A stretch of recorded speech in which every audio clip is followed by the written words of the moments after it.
Son dos cosas en estos dos martes, creo.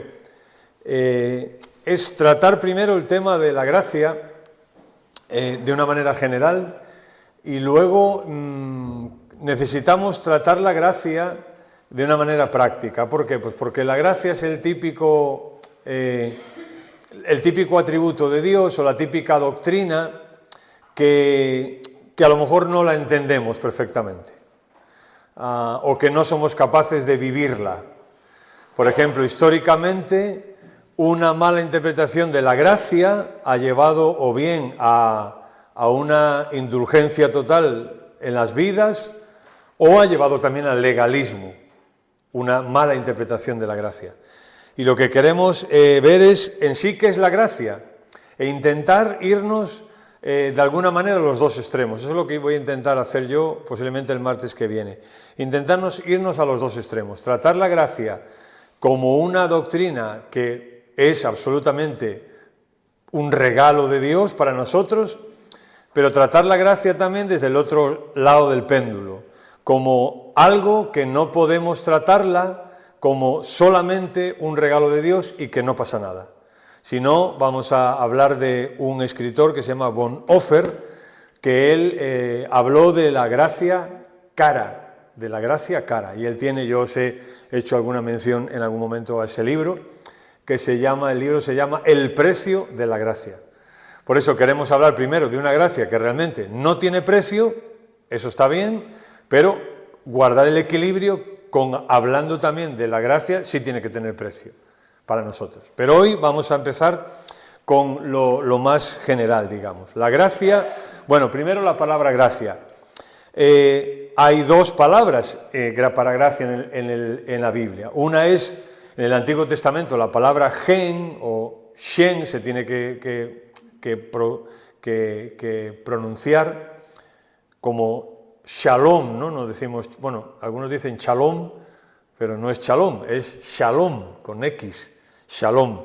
Pues esta sería shen, y en el Nuevo Testamento es el término griego charis, o charis, que es la palabra para gracia. Bien, ¿qué significa gracia en la Biblia, tanto en el Antiguo como en el Nuevo Testamento? Bueno, significa bondad de Dios, significa un favor de Dios, un favor que Él hace por alguien. También significa o lleva la implicación que eso se ofrece de manera gratuita. De ahí es un regalo. Es decir, lleva estos dos ingredientes, porque tú puedes hacer un favor a alguien y cobrarle, ¿no? Oye, necesito que me hagas el favor de arreglarme no sé qué. Vale, yo te hago el favor, pero te cobro por mi trabajo, ¿no? Pero la gracia en la Biblia no implica, o sea, implica hacer un favor, pero de una forma gratuita. De ahí que una de las palabras que siempre decimos para gracia es que es un regalo de Dios, ¿no? Por ejemplo, cuando Pablo dice, ¿no? Por gracia sois salvos, y esto no es de vosotros, sino que es un regalo de Dios, ¿vale? Es decir, él hace el favor de salvarnos, ahí está el favor, el hecho en sí de salvarnos, pero no nos cobra, o sea, es algo gratuito. Esas son las dos cosas que en la Biblia menciona la gracia. Bien. Ahora, si explicamos el cristianismo siempre ha sido considerado como la religión de la gracia, siempre. Otras religiones tienen otra serie de connotaciones, para salvarse otra serie de requisitos y de cosas, mientras que el cristianismo siempre ha sido considerado por la religión de la gracia. De ahí que siempre ha habido muchas críticas hacia el cristianismo. ¿Por qué? Pues por lo que decíamos al principio, porque en el efecto péndulo, pues cuando alguien que no es cristiano nos ve y ve cómo somos y ve cómo nos comportamos, cómo vivimos y que hacemos, entre comillas, ¿no?, lo que nos da la gana, pero decimos que somos salvos por gracia, pues de ahí hemos recibido también muchas críticas, ¿no? Bueno, sí, ellos dicen que son salvos, pero luego ahí hemos recibido críticas y esas críticas tienen razón, ¿no? Bien. Pero en sí siempre se ha defendido eso. El cristianismo es una vida, una religión en este sentido de gracia, con todas las consecuencias que puede haber. Por ejemplo, Pablo decía que por la gracia de Dios soy lo que soy, dice Pablo. Por la gracia de Dios soy lo que soy. Y eso es lo que nosotros también podemos decir, ¿no? ¿Cuál era su norma de vida? En Gálatas él dice, no desecho la gracia de Dios. O sea, él nunca despreciaba, desechaba, desestimaba la gracia de Dios en su vida. Nunca debemos de subestimarla tampoco. Pero mirad lo que dice J.J. Parker.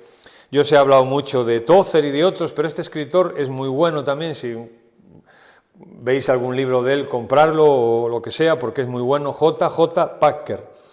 Mirad lo que dice de la gracia, qué interesante. Dice, hay cristianos que creen en la idea de la gracia de labios para afuera, pero de allí no pasan. El concepto no significa nada para ellos. Lo que se les predica de la gracia está fuera del alcance de ellos. Y cuanto más tiempo hayan vivido sin ella, tanto más seguros están de que su etapa de la vida ya no la necesitan realmente. Eso es lo que Parker comenta, ¿no? Porque es verdad, la gracia hay que saber vivirla. Y eso es lo que veremos cuando toquemos el aspecto práctico de la gracia. La gracia hay que saber vivirla, porque o abusas de ella, ¿no? O abusas de ella o no la vives en tu vida. Por eso es muy importante guardar el equilibrio. Por ejemplo, ¿cuáles son los pasajes principales de la gracia? No hemos leído un texto, pero vamos a leer todos estos, están aquí escritos. Por ejemplo, Juan dice, aquel verbo, hablando de Jesús, fue hecho carne y habitó entre nosotros y vimos su gloria, gloria del unigénito del Padre, lleno de gracia y de verdad, porque de su plenitud tomamos todos gracia sobre gracia. Dice, gracia y verdad, no verdad y gracia. Primero tiene que venir la gracia, después la verdad. Por ejemplo, el caso típico, un caso fácil para poder explicar eso es cuando Jesús, aquella mujer que había sido sorprendida en adulterio, viene, la traen a él, todo esto que pasa, ¿no? Y Jesús se pone a escribir en tierra y cuando ya termina toda la escena le dice a ella, bueno, ¿dónde están los que te condenaban? Y a lo mejor con la verdad la condenaban. Y dice, no hay ninguno, nada, todos se fueron. Y Jesús dice, bueno, yo, ¿qué? ¿Cómo dice? Tampoco te condeno. Ahí está la gracia. Yo tampoco te condeno. Y ahora le dice, ve y no peques más. Ahí está la verdad. Primero la gracia y luego la verdad, siempre. En Dios tiene que ser así. Y así es. Gracia y verdad. Primero un favor hacia nosotros, que estamos en esos problemas, y luego la verdad, o sea, por delante, la exigencia, ¿no? Digamos. Juan dice que la ley fue por medio de Moisés, fue dada por medio de Moisés, pero la gracia y la verdad, otra vez, vinieron por medio de Jesucristo. Aquí lo que está haciendo Juan es decirnos que la ley, que no era un regalo, ni mucho menos, la ley era, si haces esto, vives, si no, no. Dice, eso fue, Moisés la trajo, hasta que tuvo que venir Jesucristo, y Jesucristo vino, la gracia y la verdad vinieron por medio de él. Vale. Romanos dice, siendo justificados como gratuitamente, por su gracia. ¿Veis cómo están los dos conceptos? Del favor y gratis, gratuitamente por su gracia, mediante la redención que es en Cristo Jesús. Romanos también dice, porque el pecado no se enseñoreará de vosotros. Esto es muy interesante, ¿no? Pues no estáis bajo la ley, sino bajo la gracia. Y es curioso porque casi tendría que decir al revés. El pecado no se enseñoreará de vosotros, ¿cómo? Si estáis bajo la ley, ¿no? O sea, si tú cumples todo lo que... Si tú cumples todo lo que tienes que cumplir, el pecado no se va a enseñorear de ti. Sin embargo, lo dice al revés, dice, no estáis bajo la ley, sino bajo la gracia. Por eso tenemos que aprender a vivir en la gracia. Ahora, ¿qué significa vivir en la gracia? No significa decir, bueno, como Dios no me condena, pues no pasa nada. No, sino todo lo contrario, eso lo vamos a ir viendo. Perdón, tengo que beber un poco.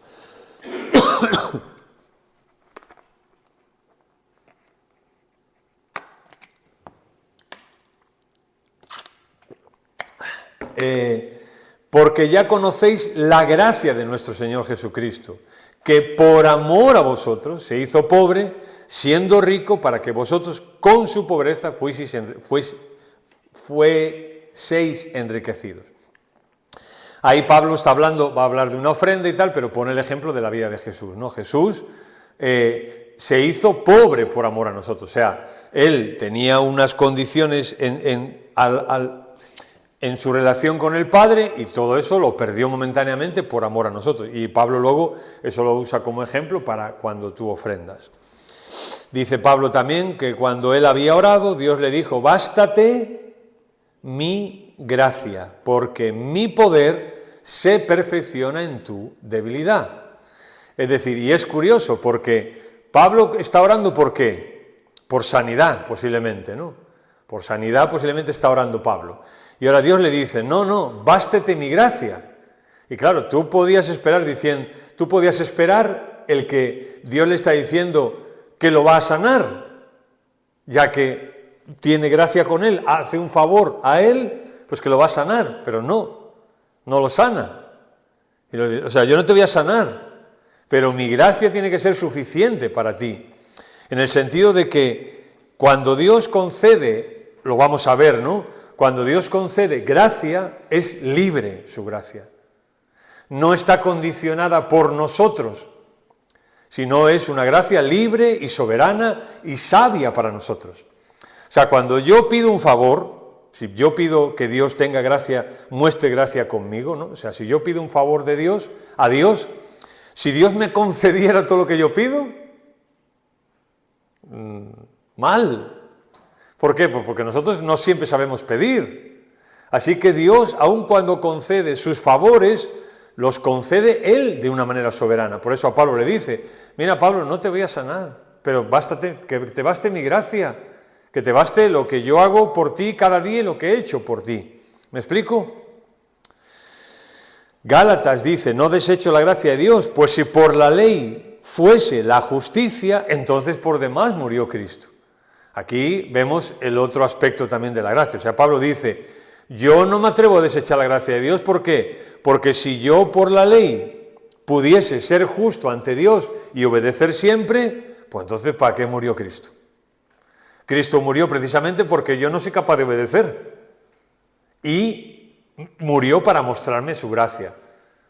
¿Podemos ver el equilibrio que Pablo está haciendo de las dos cosas? Como, bueno, Pablo, claro, es que es la Biblia. Nosotros somos los que nos vamos al efecto péndulo, ¿no? Pero la Biblia no, la Biblia guarda un equilibrio. Nosotros no, pero la Biblia sí.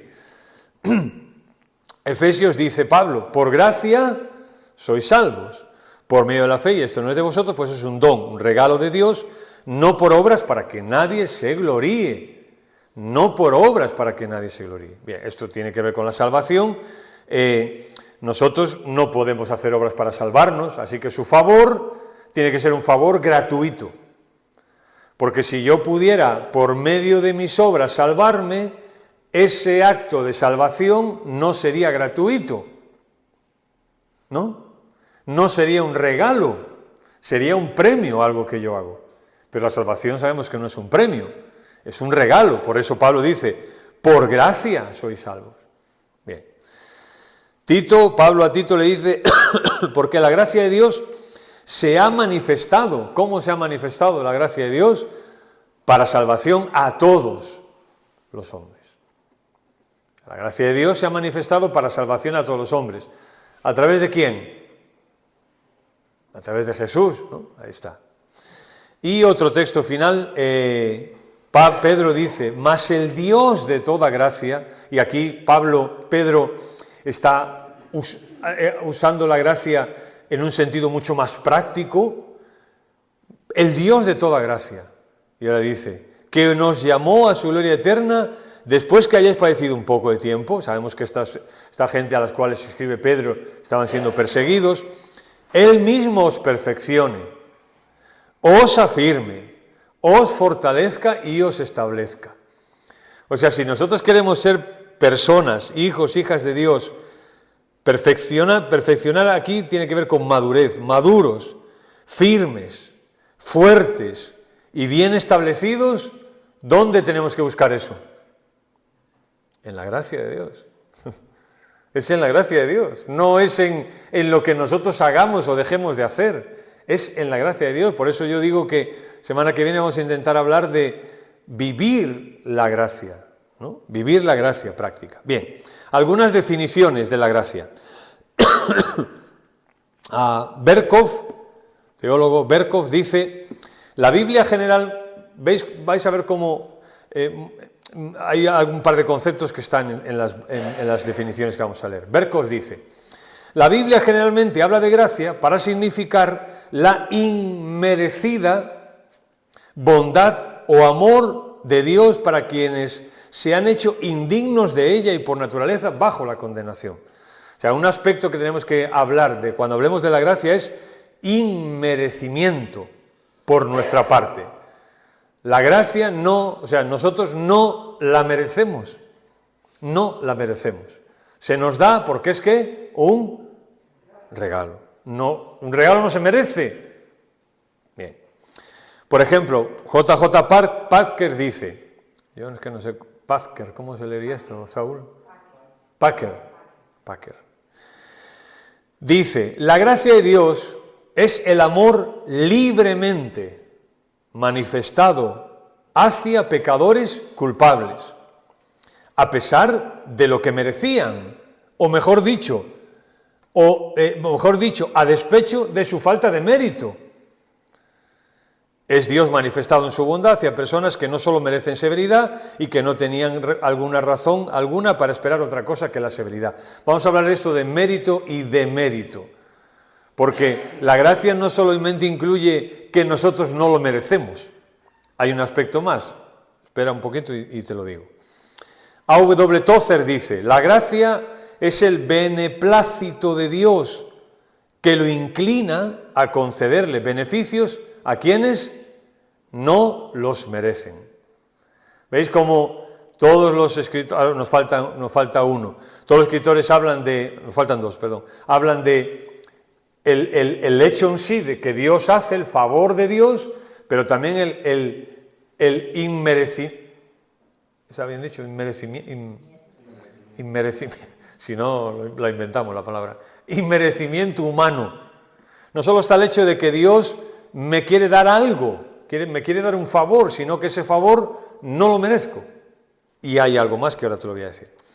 Por ejemplo, John MacArthur dice en su teología sistemática, dice, la gracia de Dios lo describe a Él, concediendo favor de modo perfecto a aquellos que no pueden merecerlo, porque lo han rechazado y están bajo la sentencia de la condenación.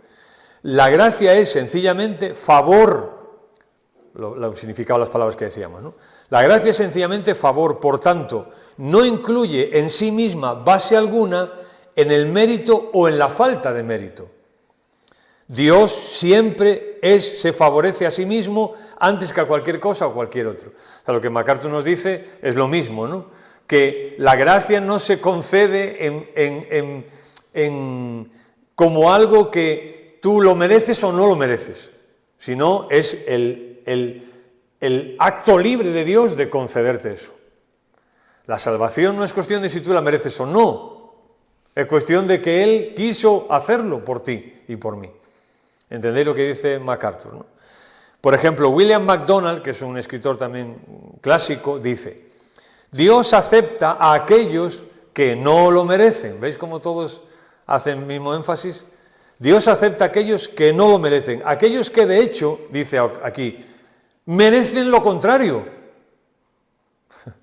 O sea, que la gracia no solamente es concedida sin que tú lo merezcas, sino que además es que mereces otra cosa, pero que confían en el Salvador del pecador. Esto es gracia, es el regalo de lo mejor del cielo para lo peor de la tierra. Me gusta esta frase. La gracia es el regalo de lo mejor del cielo para lo peor de la tierra, que somos nosotros. Son las riquezas de Dios a expensas de Cristo. Nosotros hemos recibido ese regalo no por nosotros mismos, sino porque alguien nos lo dio. Y ese fue Cristo a través de su vida. Bien, estas son las definiciones, hay muchísimas más, hay más amplias, más pequeñas, bueno. Pero vayamos a las enseñanzas principales, entonces, que vamos sacando de aquí. Primero, la gracia entonces es inmerecida, inmerecida. O sea, no hay nada que le atraiga de los hombres. Cuando Dios decide mostrar su gracia hacia nosotros, sobre todo en la salvación, no lo hace porque le atraiga nada de nosotros. No lo hace porque vaya a recibir nada, porque diga, bueno, si lo salvo entonces pues me alaban, o si lo salvo, bueno, pues un día no voy a estar solo en el cielo, o yo qué sé. No. O sea, ¿qué hay de nosotros que le pueda atraer a Dios? Nada. Lo dijimos, ¿no?, cuando estábamos dando la introducción de los atributos de Dios. Dios, antes de que nada existiese, era un Dios feliz en sí mismo. Cuando Él dice, yo soy el que soy. O sea, Dios era el autosuficiente. Dios no es más feliz ahora de lo que era antes de que tú y yo existiéramos. Ni va a ser más feliz. No. ¿Entendéis? Por eso, ¿qué le atrae de nosotros? ¿Qué le puede atraer? Al contrario, si recibiesen justicia los seres humanos, ¿cuál sería el resultado? La condenación.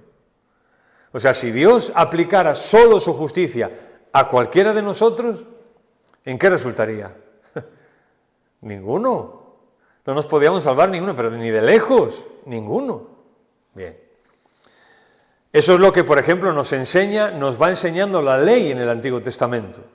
La ley en el Antiguo Testamento es una campaña didáctica para el ser humano, para la humanidad. ¿En qué sentido es una campaña didáctica? En que la ley va diciendo a través de los siglos en el Antiguo Testamento que por mucho que tú intentes agradar a Dios, obedeciéndole y haciendo sacrificios y portándote bien y no sé qué, nunca lo consigues. Por eso Cristo tiene que venir por eso. Entonces, si fuera el resultado de nuestra obediencia, la ley, ¿qué hace? Nos condena. Pablo lo expresa eso muy bien en varios capítulos de Romanos. La ley te condena, te condena. Es que aún antes de que, Pablo llega a decir que aún antes de que hubiera ley, que si no hace falta ni que haya ley. La ley fue lo que Dios hizo, es el decálogo que Dios le dejó al pueblo para que ellos lo pudieran tener. Pero antes de la ley ya había ley, Dios es santo, ¿no? Y todo eso que nos enseña, que apunta a uno, ¿no?, a Jesucristo, apunta a uno. Por eso Juan dice cuando lo ve, este es... No, Juan. Era primo amado, no. Dice, este es el Cordero de Dios que quita. Ahí dice Juan algo que él mismo reconoce luego en otro momento, que para entender eso no es fácil. Dice, y Jesús llega a decir, bienaventurado el que no haya tropiezo en mí. ¿Por qué? Porque toda la ley les enseñaba lo contrario. Toda la ley les enseñaba que los corderos que ellos ofrecían no quitaban el pecado. No. Lo tapaban, lo posponían, no lo perdonaban. Sin embargo, él dice, Jesús no cubre el pecado, Jesús quita el pecado. Y eso es lo que Hebreos también nos dice, ¿no? La sangre de los machos y de los toros y de esto no pueden quitar el pecado. Si fuera así, el sacerdote no estaría ofreciendo todos los años lo mismo. Pero ahora viene Jesús, ¿no?, que es el que quita el pecado. Así que no solo es que los hombres caídos tengan total falta de mérito, sino que han acumulado un enorme desmérito. O sea, no solamente que yo no merezco que Dios me salve, eso es una parte, ¿no?, sino que lo que yo hago, lo que hace es que acumular sobre mí, ¿entendéis? O sea, no solamente que yo no puedo hacer nada para salvarme, sino que aún encima lo que yo hago muchas veces no contribuye a salvarme, sino a lo contrario. Por eso ellos hablan del desmérito. La gracia es un don, entonces, claro, es un regalo. no se compra, no se puede ganar por méritos, no se puede. Si fuese por méritos sería una deuda, sería un pago, que es lo que dice Pablo en Romanos, ¿no? Si fuera, vamos a leerlo, pero vamos. Romanos 4, es un texto muy conocido por todos, supongo. Romanos 4, 4 y 5, dice Pablo. Fijaros las palabras de Pablo, ¿no? El ejemplo. Pero al que obra, y ahí es trabajar, al que trabaja, no se le cuenta el salario como ¿qué? Como un regalo. Se le cuenta como una deuda. O sea, tú cuando trabajas un mes y el jefe te paga, no te está regalando nada. No te está regalando nada porque tú has trabajado. Así que dice Pablo, el que trabaja, el salario no es un regalo, es un premio, ¿no? Por el trabajo. Y ahora dice, pero el que no trabaja, sino cree en aquel que justifica al impío, su fe le es contada por justicia. Pero al que no trabaja, sino que cree en aquel que justifica al impío, su fe le es contada por justicia. En el contexto lo que está diciendo Pablo es, el que no trabaja, el que no puede trabajar para lograr su justicia, el que no puede obrar para lograr su justicia, su salvación, ¿qué hace? Creer que Él justifica al impío. O sea, creer en la gracia, en otras palabras. Cuando tú entiendes que tú no te puedes salvar, tienes que acogerte a la gracia, porque entonces la gracia te dice, tú no te lo mereces, no has trabajado, pero esto es un regalo para ti. Eso es la gracia en el aspecto salvífico de la palabra. Por ejemplo, un escritor Temple, puritano, dijo, hace 2 siglos, dijo, lo único con lo que yo, me encanta esta frase, lo único con lo que contribuyo a mi salvación es el pecado del que necesito ser redimido. Dice él, ¿no? O sea, si yo contribuyo algo a la salvación es con pecado del que tengo que ser redimido, rescatado. Y es verdad esto, es verdad. Si cada uno de nosotros somos honestos, aún después de conocer al Señor, ¿con qué contribuimos nosotros? Con más fallos y más fracasos y más equivocaciones y más cosas. Y Dios sigue contribuyendo con su gracia hacia nosotros. Eso es así, eso es gracia. Hay que saber vivirla. La gracia también no solamente es inmerecida, la gracia es abundante. Por ejemplo, la gracia es mayor que nuestros pecados, como que brota de una corriente poderosa desde el Calvario, dice Temple, suficiente para todos, pero tan solo eficiente para los que la reciben. Bueno, esto lo hemos explicado en la segunda parte, pero la primera parte, ¿no? La gracia es mayor que nuestros pecados. Eso es, el marco de la gracia es este. Luego después podemos entrar a detalles, ya como cristianos de nuestra vida, etcétera, o abusos que puedan haber, o malentendidos, o lo que sea. Pero este es el marco de la gracia es este. Su gracia es mayor que nuestros pecados. ¿En qué sentido? En que no hay algo que yo pueda hacer para desmerecer la gracia. No hay nada que yo pueda hacer para merecerla, pero tampoco no hay nada que pueda hacer para desmerecerla. Otra cosa es que yo ahora como cristiano no haga las cosas bien y Dios tenga que disciplinarme a lo mejor también, o tenga que tratar conmigo, pero eso es otra cosa. Pero yo no puedo hacer nada para desmerecer o para merecer tampoco, las dos cosas. Por ejemplo, Samuel Davis en el siglo XVIII escribió: «Oh gran Dios de maravillas, todos tus caminos son exposición de tus atributos divinos, pero la deslumbrante gloria de tu gracia es de tus maravillas la que más brilla. ¿Quién como tú, oh Dios perdonador? ¿Y quién tiene gracia tan gratuita y rica?». O sea, lo que este escritor dice es que para él, ¿no?, de todos sus... La deslumbrante gloria de su gracia, dice, es lo que más brilla en sus atributos de Dios. Así que es abundante. La gracia también es lo que Dios es. La gracia es lo que Dios es. Bien, hemos explicado en todos los atributos que un atributo es lo que Dios es y no lo que Dios tiene.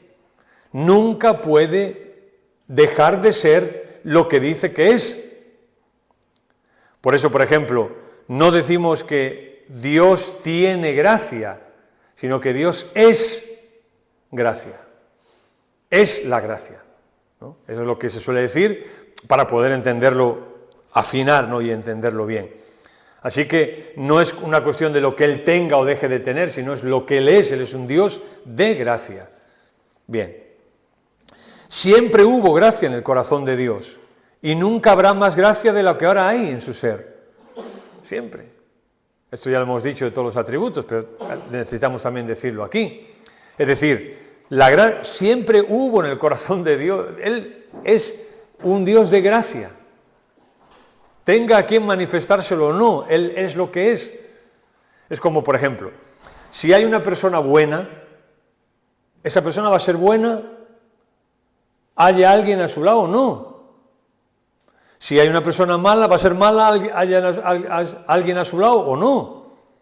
Y si no hay nadie, y si es mala y no hay nadie a su lado, pues en un momento dado la emprende con su sombra, pero porque es lo que es malo o mala, ¿no?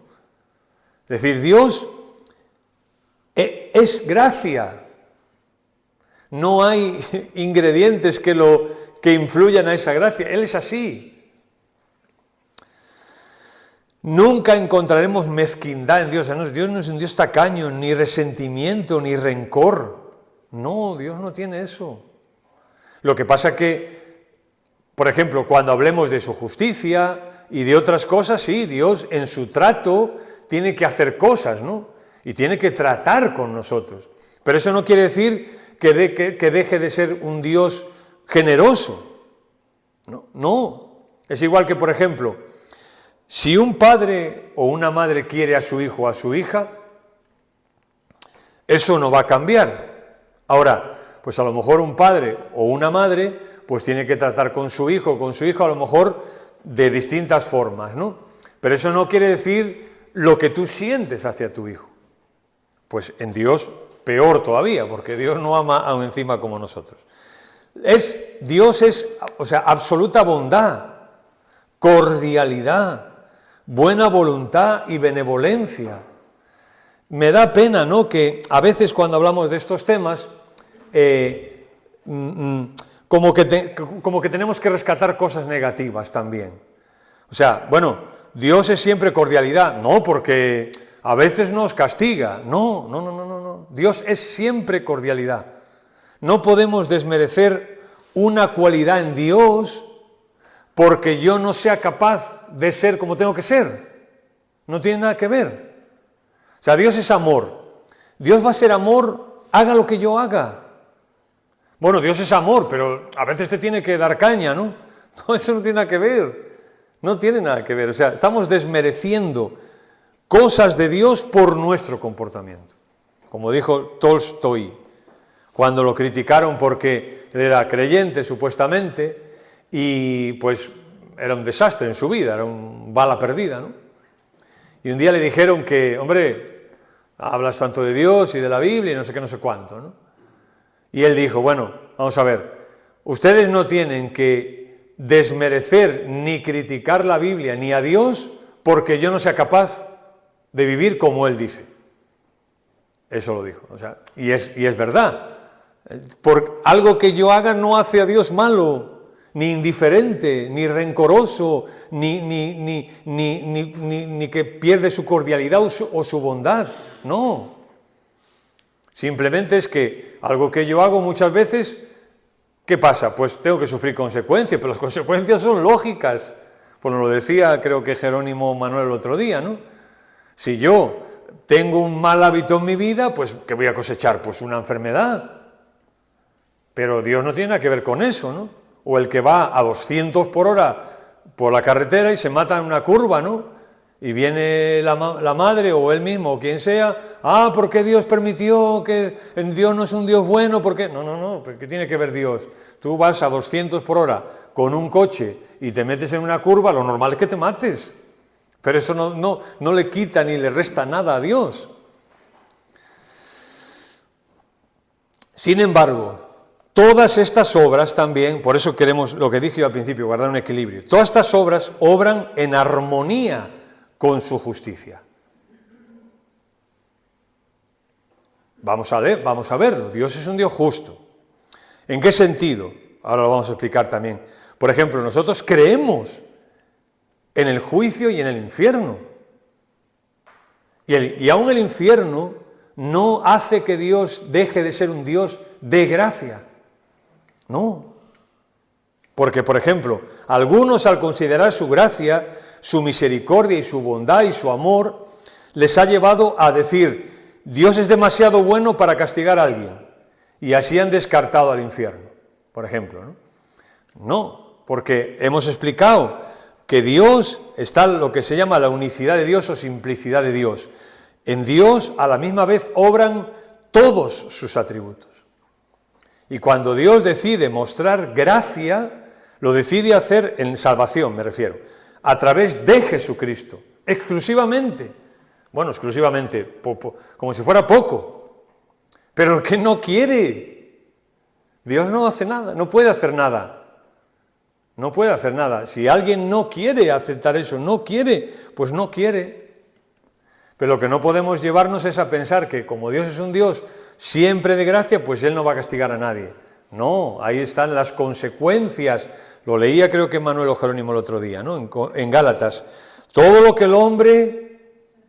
Dios no puede ser burlado. Todo lo que el hombre sembrar, eso segará. ¿Te fijas? Dios no es burlado. Pero al final, ¿quién es el que... Es el hombre el que siega y el que recoge? O sea, es como que Dios... Si tú quieres hacer eso... Sobreabunda. Por ejemplo, nosotros decimos a veces... cuando el pecado abundó, la gracia de Dios sobreabundó. Bien. No significa que su gracia es mayor que cualquiera de sus otros atributos. No. No hay un atributo de Dios que esté por encima de otro. Todos son iguales. Dios es todo al mismo tiempo. ¿Recordáis al principio que lo dijimos? Dios es todo al mismo tiempo, 100%. Todo al mismo tiempo, 100%. ¿Qué significa que el pecado la gracia sobreabundó cuando el pecado abundó? No que su gracia sea mayor que cualquier otro atributo, sino que sobreabunda más que ninguna otra cosa en nosotros o para nosotros. O sea, lo que está diciendo Pablo es cuando el pecado abundó, la gracia de Dios sobreabundó. ¿Pero para quién? Para nosotros. No porque Dios ahora ese sea más que otros de esos atributos. ¿Me explico? O sea, sobreabundó porque es para nosotros. Es un favor para nosotros. Por ejemplo, Juan Bunyai decimos nosotros, pero no se pronuncia así. ¿Cómo se pronuncia? Bunyai. Bueno, para nosotros Juan Bunyai. Dijo, creo sinceramente que el hombre que menos derecho tiene a la gracia de Dios soy yo, dijo él. El hombre que menos derecho tiene a la gracia de Dios soy yo. Bien, eso es una frase de alguien que sabe vivir en la gracia. Yo no merezco nada. Soy el peor, pero Él muestra su gracia conmigo. Bueno, supongo que habéis leído algunos de los libros de Juan Bunyai. Recordemos una gracia aplicada a nosotros que solo tenemos desmérito. Su gracia, si su gracia no fuese infinita, ¿nos habría soportado tanto tiempo Dios? ¿Habría soportado la humanidad tanto tiempo? Por ejemplo, hay casi un amago, por decirlo de alguna palabra, ¿no?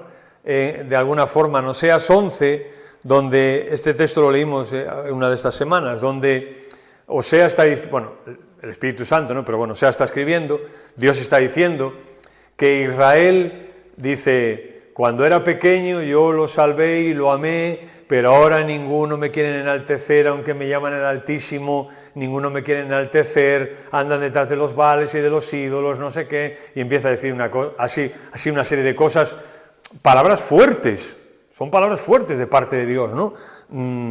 Diciendo, oye, esto es lo que está pasando, pero luego dice, pero ¿cómo te voy a hacer a ti como Adma y a Zeboim? O sea, Adma y Zeboim son dos ciudades de Sodoma y Gomorra. ¿Cómo te voy a hacer como ellas? No. Mi corazón se inflama dentro de mí. Es decir, Dios, si su gracia no fuese infinita, se hartaría de nosotros. Pero no se harta. ¿Por qué? Porque su gracia es infinita. Bien, también su gracia fluye de su bondad. Es decir, la gracia es la bondad confrontando el demérito humano. Eso es la gracia. La bondad de Dios confrontando el demérito o desmérito. O sea, yo no lo merezco, pero además mis obras lo ofenden. Lo han ofendido y lo siguen ofendiendo. Pues su gracia, Dios está confrontando eso también. Desmérito no significa solamente que no hay mérito, sino que además es lo opuesto al mérito. O sea, el desmérito no es solamente que tú no has sido capaz de hacer algo que Dios te ha pedido, sino que lo que has hecho, ¿qué es? Lo contrario. Lo contrario. Bien, la gracia fluye de su bondad. Si no, la justicia demanda condenación. Claro, la justicia de Dios demanda que el culpable tiene que pagarlo. Los actos tienen consecuencias. Pero la bondad de Dios anhela dar gracia no solo a quienes no la merecen, sino a quienes tienen desméritos específicos. Esto es la gracia. Esto es la gracia. Si Dios tuviera que ver no solamente lo que no hemos hecho, sino lo que hemos hecho, no sé qué será peor, ¿no? O sea, ¿qué será peor? ¿Que Dios vea lo que no hemos hecho o lo que hemos hecho? Yo creo que lo que hemos hecho, ¿no? Bueno, pues su gracia no solamente alcanza que no merecemos algo, sino que merecemos lo contrario. Y Dios muestra su gracia. Por eso muchos teólogos a lo largo de la historia han dicho, la gracia de Dios no se puede entender.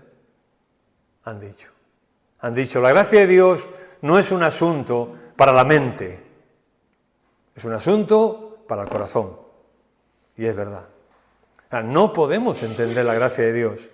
Es imposible, pero sí podemos recibirla en nuestro corazón.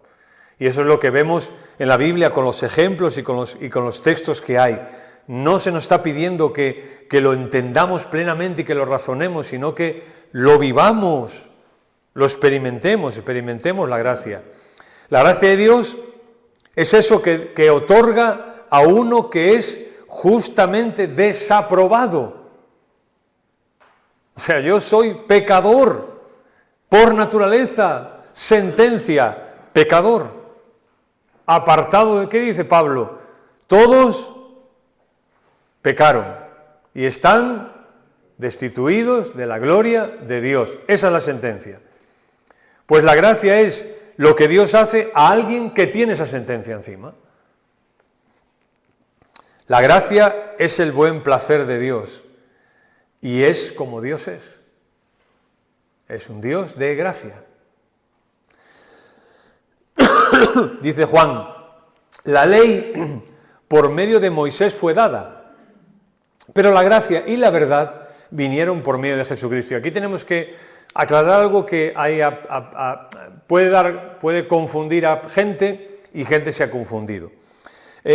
Algunas personas, por ejemplo, Cristo evidentemente es el canal por el que llega y fluye la gracia de Dios.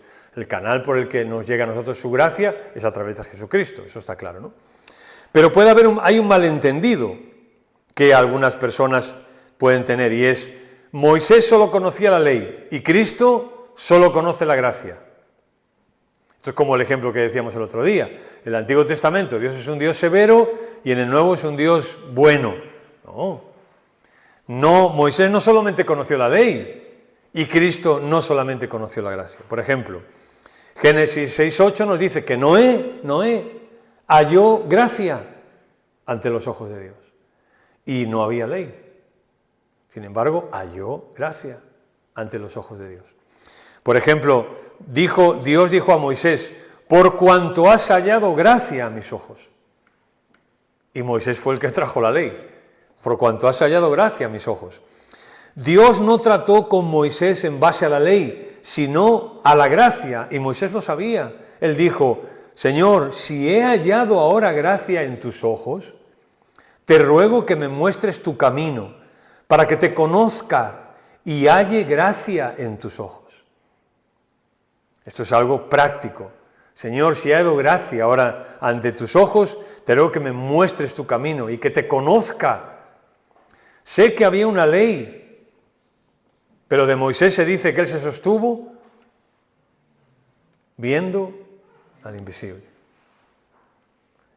En el Antiguo Testamento lo dijimos, hay gracia, y lo vamos a ver, hay gracia, porque Dios siempre ha sido un Dios de gracia. La gracia de Dios es infinita. La gracia de Dios es manifestada en la cruz. Por supuesto.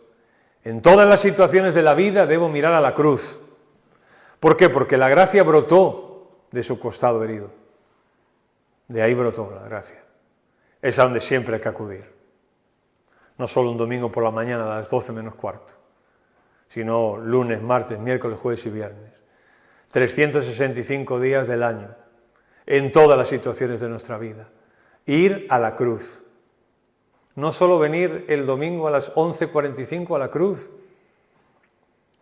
sino cuando necesito decir no a algo, ir a la cruz también. Cuando tengo un problema, una dificultad, ir a la cruz. Cuando tengo un desánimo, ir a la cruz. Siempre, porque de la cruz brotó su gracia. Y ahí es donde tenemos que ir, siempre. Si vamos a la cruz una vez a la semana, 2 minutos, no estamos bien. La cruz es el símbolo del cristianismo. Es nuestra vida, la cruz es nuestra vida.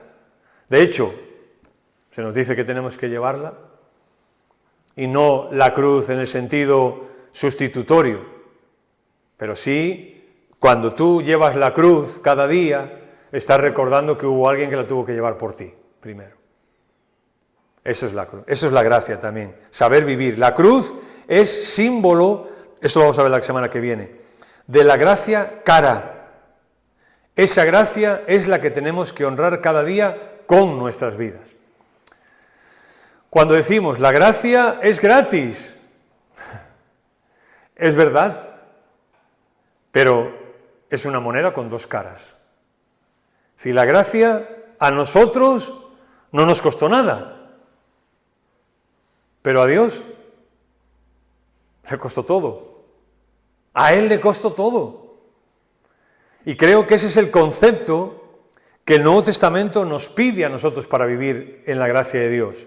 Sí, siendo conscientes de que hemos recibido la salvación por gracia, ahora somos hijos de Dios por la gracia de Dios, pero hay otra cara de la moneda también. ¿Cuánto me está costando a mí también eso? Para nosotros, pues por ejemplo dice que nos hizo sentar en los lugares celestiales para mostrar sus bondades.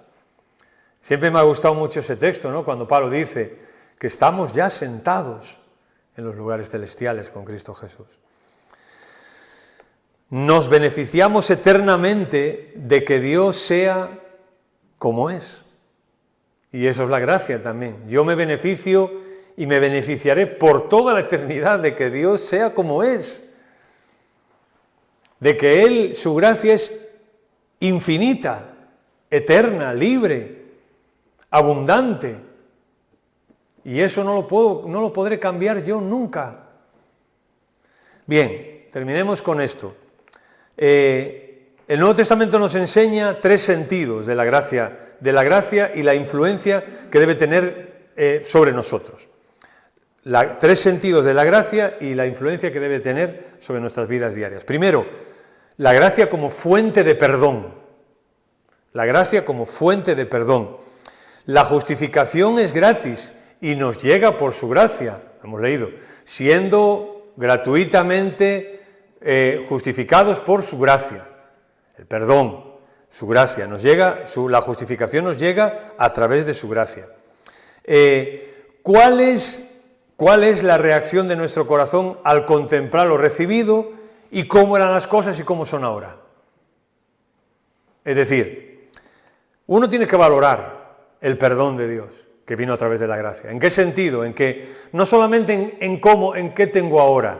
Bien, ahora tengo la gracia, qué bien, soy un hijo de Dios, etcétera.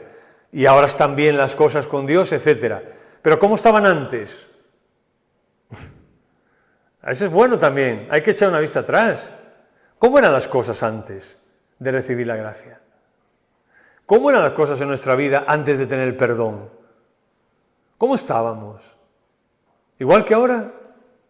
¿Tenemos la misma paz, la misma seguridad, la misma tranquilidad que ahora tenemos? ¿La misma esperanza que ahora tenemos? No, ni por asomo. Por eso valorar la gracia como fuente de perdón. Mirad, el presidente de la Universidad de Princeton,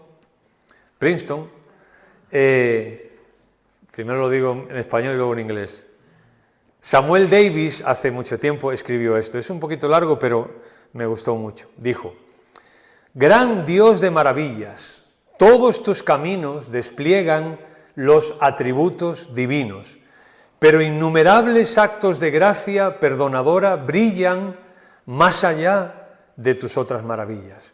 ¿Quién es Dios perdonador como tú? ¿Quién tiene gracia tan rica y gratuita? Envueltos en el asombro, con tembloroso gozo, aceptamos el perdón de nuestro Dios. Perdón para los crímenes del más profundo tinte. Perdón comprado con la sangre de Jesús. ¿Quién es Dios perdonador como tú? ¿O quién tiene gracia tan rica y gratuita?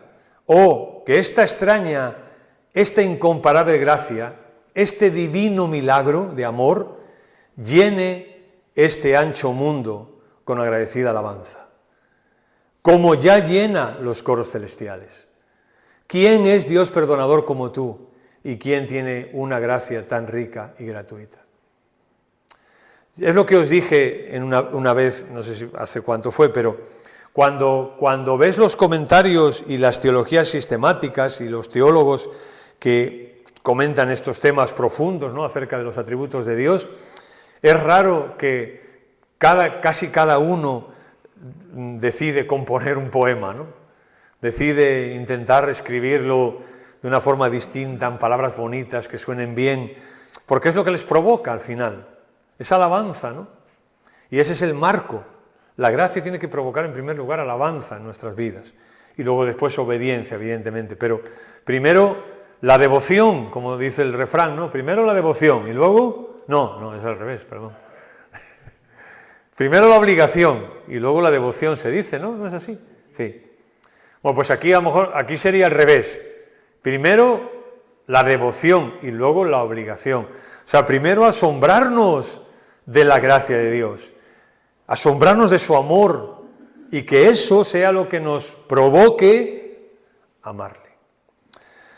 Segundo, la gracia como motivo del plan de salvación, como motivo del plan de salvación. El perdón, la gracia, el perdón no fue un accidente, sino un acto de Dios que tuvo lugar en su plan eterno para bendecirnos con don gratuito de la salvación.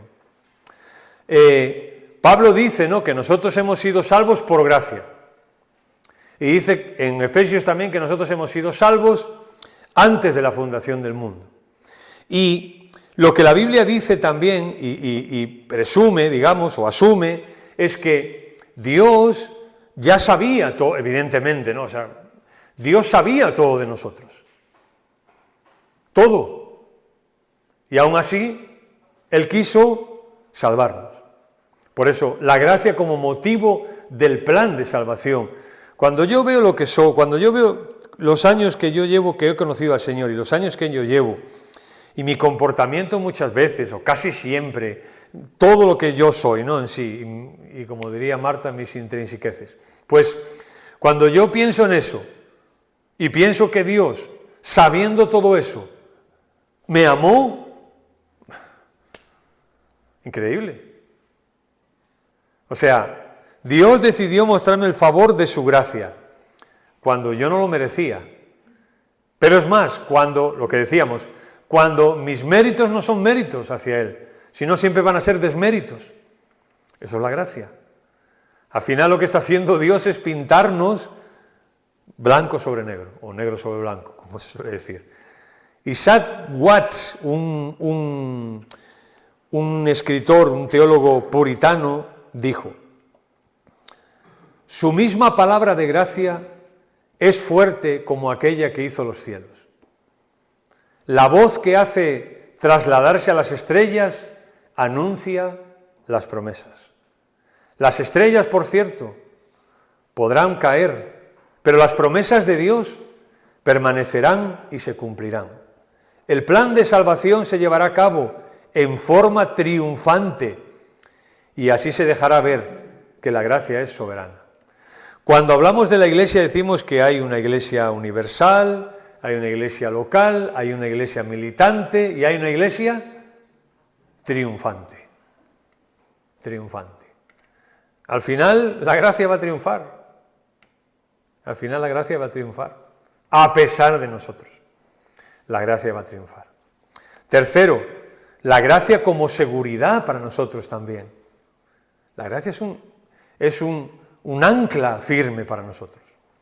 Por ejemplo, Pedro dice: sois, y seréis evidentemente, que sois guardados por el poder de Dios mediante la fe para alcanzar la salvación. O sea, nosotros tenemos que alcanzar la salvación. ¿La podemos alcanzar nosotros? No.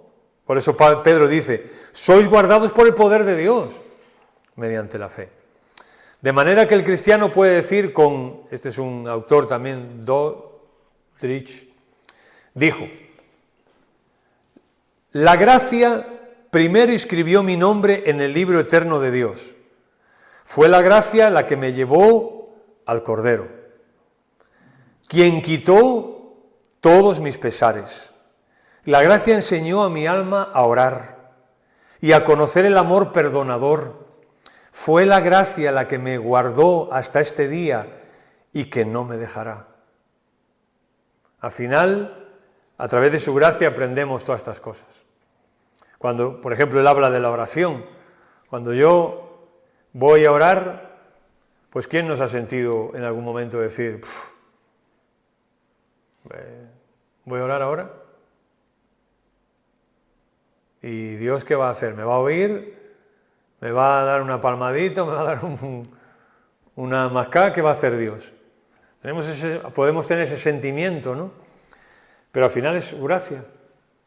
Señor, yo no merezco hablar contigo, ni merezco que tú me escuches, pero tú lo has decidido. Tú así lo has decidido y quieres mostrarme ese favor, porque aún la oración es un don de su gracia. Que yo pueda hablar con el Dios soberano, eterno, que los cielos de los cielos no pueden contener, que yo pueda hablar con Él así, como si nada. Pues no lo valoramos nosotros. Pero hay personas que cuando la primera vez que han llegado a una iglesia evangélica, por ejemplo, y teniendo a lo mejor ellos un concepto distinto a la oración, pues han señalado eso. Han señalado y han dicho: es que vosotros, para hablar con Dios, pues venga, os arrancáis así y ya está. Les choca a mucha gente cuando llegan. ¿Por qué? Pues porque esperan que, bueno, primero voy a decir no sé qué, o voy a prepararme, voy a esto, a ver si primero voy al cura a ver que me perdone y luego, no sé, estoy pensando en alto. Pero les extraña que nosotros pues simplemente digamos: Señor, aquí estamos, bendícenos, tal. Les extraña. Pues sigamos asombrándonos nosotros con la oración, de que Dios está a una oración de nosotros. A quienes estas cosas les producen... No, vamos a terminar aquí porque Tengo una parte aquí que es un poquito más larga aquí explicando esto y ya son 1:30 pasadas. Como la semana que viene pues vamos a terminar, pues vamos a dejarlo aquí. Bien. Bueno, no sé si el tema de hoy no creo que a lo mejor haya